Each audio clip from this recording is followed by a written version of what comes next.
বাজারে গিয়ে এই তেলাপিয়া মাছগুলো টাটকা দেখে আমার ভীষণ ভালো লাগলো, তাই আমি এই মাছগুলোকে নিয়ে চলে আসলাম। মাছগুলোকে ধুয়ে ফার্স্টে হলুদ নুন মাখিয়ে কড়াতে একটু তেল দিয়ে কড়াটা গরম করে তারপরে আমি মাছগুলোকে দিয়ে দিলাম। মাছগুলো একটু ফ্রাই হচ্ছে ততক্ষণে আমি এই আলুগুলোকে কেটে নিয়েছি। দেখো আলুগুলোকে আমি এরকমভাবে কেটেছি, আমি তেল ঝাল করবো বলে। এভাবে একটা মাছ ভাজা বাকি ছিল, সেটাকেও ভেজে নিলাম। তারপরে আমি এই গুঁড়ো মশলাগুলোকে একটা বাটিতে নিয়ে নেব। ধনে গুঁড়ো নিলাম, একটু জিরে গুঁড়ো নেব, তারপরে নেব একটু সামান্য হলুদ গুঁড়ো, আর নেব হচ্ছে একটু নুন। সবকটাই আমি মশলা ফার্স্টে বাটিতে নিয়ে নেব।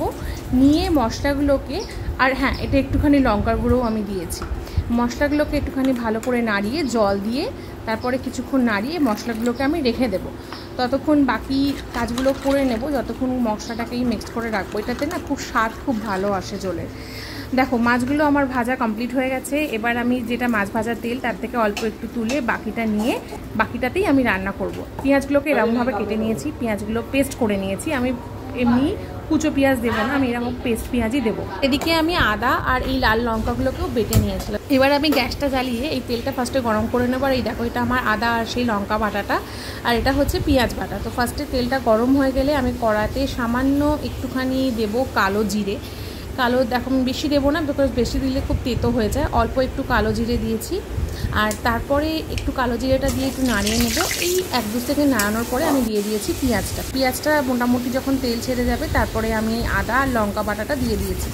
এটা দিয়ে একটু মোটামুটি 3-4 মিনিট ধরে আমি কষাবো, যতক্ষণ না তেল ছাড়ে আর ততক্ষণ না যে পেঁয়াজের যে গন্ধটা সেটা না যায়। তারপরে আমি দেখো আলাদা একটা কন্টেনারে এই টমেটোগুলোকে পেস্ট করে নিয়েছি। আমি এখানে সবই বেটেই দিচ্ছি, কিছু গোটা দেবো না। টমেটোটাকে দিয়ে ভালোভাবে একটুখানি নাড়াবো, নাড়িয়ে একটুখানি কষিয়ে নেবো।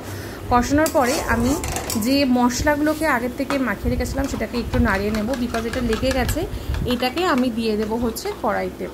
এটা দিয়ে তারপরে আমি আরও বেশ কিছুক্ষণ ধরে মশলাটাকে কষবো। মশলাটা থেকে যখন তেল ছাড়তে অল্প অল্প শুরু করবে তখন আমি আলুগুলো দিয়ে ভালো করে কষিয়ে নেব। আলুগুলো দিয়ে কষালে কী হবে, এই আলুগুলোতেও মশলার ফ্লেভারটা হবে, তাই জন্য আমি আলুগুলোকে দিয়ে কষিয়ে নিয়েছি। তারপরে যে বাটিটাতে আমি মশলাগুলোকে রেখেছিলাম সে বাটির 1 বাটি জল নিয়ে দিয়ে দিয়েছি। যেহেতু আমি তেল ঝাল করবো প্রথমেই বললাম, তাই জন্য মাছ ভাজার যে তেলটা ছিল পরে আমি 1 চামচ ওটার ওপর দিয়ে দিয়েছি। তারপরে এই ভাজা মাছগুলো দেখো আমি অল্প অল্প করে ঝোলে দিয়ে দিয়েছি। দিয়ে আমি কিছুক্ষণ চাপা দিয়ে রেখে দেবো, মাছটা যতক্ষণ ফোটে ঝোলে, তাতে ঝোলের স্বাদও আসবে। আর আমি ধনেপাতা এখানে রেখে দিয়েছি, পরে ধনেপাতাও কুচিয়ে দিয়েছিলাম। দেখো আমার মাছের তেল ঝাল রেডি।